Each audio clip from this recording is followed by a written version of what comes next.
पुढे एक महत्त्वाची अपडेट बघूयात। रुपाली चाकणकर या येत्या 2 दिवसांमध्ये राजीनामा देणार का असा प्रश्न उपस्थित झालाय। सुनेत्रा पवार यांची भेट घेऊन चाकणकर पुढील निर्णय घेणार असल्याची माहिती आहे। पत्रकार परिषद घेऊन चाकणकर राजीनाम्याबाबत बोलणार असल्याची माहिती आहे। रुपाली चाकणकर यांनी पुढारी न्यूजला ही माहिती दिलेली आहे। महत्त्वाची अपडेट, रुपाली चाकणकर या येत्या 2 दिवसांमध्ये राजीनामा देणार का असा प्रश्न आता निर्माण झालाय, कारण त्यांनी त्याबाबतचे तसे संकेत दिलेत। अधिक जाणून घेऊयात। प्रतिनिधी संदीप राजगोळकर आपल्याशी जोडले गेलेले आहेत। संदीप, अधिकची माहिती।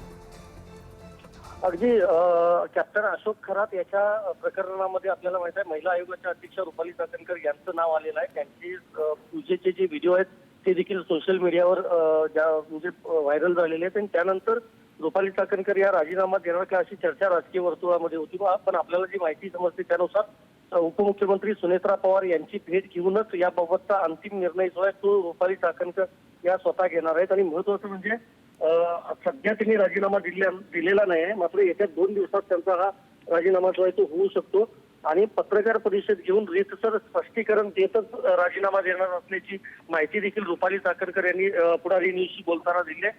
त्यामुळे महत्वाचं हेच आहे की सध्या त्यांचा राजीनामा झालेला नाही, पण येत्या 2 दिवसात याबाबतचा निर्णय होऊ शकतो, कारण राजकीय विरोधी पक्षांकडून दबाव जो आहे तो देखील वाढत चाललेला आपल्याला माहिती आहे। आणि नरहरी झिरवळ यांचं प्रकरण ताजं असतानाच रुपाली चाकणकर यांचं हे सगळं प्रकरण समोर आलेलं होतं।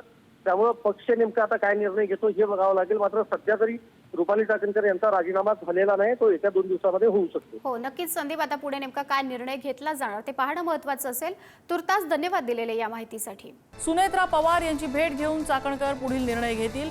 पत्रकार परिषद घेऊन चाकणकर आपल्या राजीनाम्याबाबत बोलणार आहेत। रुपाली चाकणकर यांनी पुढारी न्यूजला ही माहिती दिलेली आहे।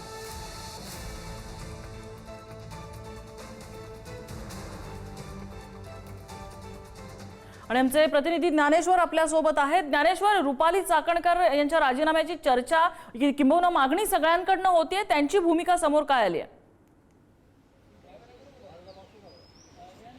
या सगळ्या संदर्भात जेव्हा रुपाली चाकणकर यांना आपण विचारलं तेव्हा त्यांनी 2 दिवसात पत्रकार परिषद घेऊन त्यांची भूमिका स्पष्ट करणार असल्याचं सांगितलंय। येत्या 2 दिवसात त्या जाहीर पत्रकार परिषद घेणार आहेत आणि गेल्या अनेक दिवसांपासून ज्या पद्धतीचे आरोप किंवा जी टीका त्यांच्यावर होती त्या सगळ्या आरोपांना त्या उत्तर देणार असल्याचं त्यांनी सांगितलं। यापूर्वी त्या उपमुख्यमंत्री आणि पक्षाच्या नेत्या सुनेत्रा पवार यांची भेट घेणार असल्याची देखील माहिती आहे। सध्या सुनेत्रा पवार यांच्या निवासस्थानाच्या समोर आता आपण आहोत।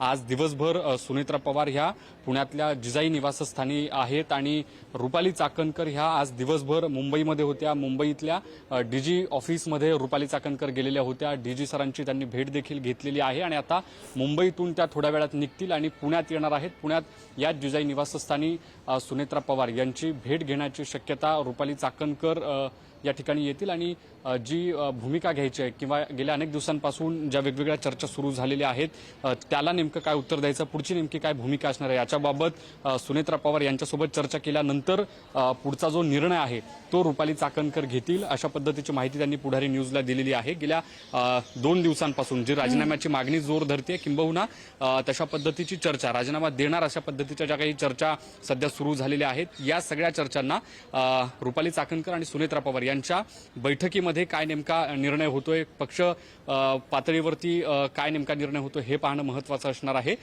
सध्या मुंबईतून रुपाली चाकणकर ह्या पुण्याच्या दिशेनं निघालेल्या आहेत अशी देखील माहिती मिळते।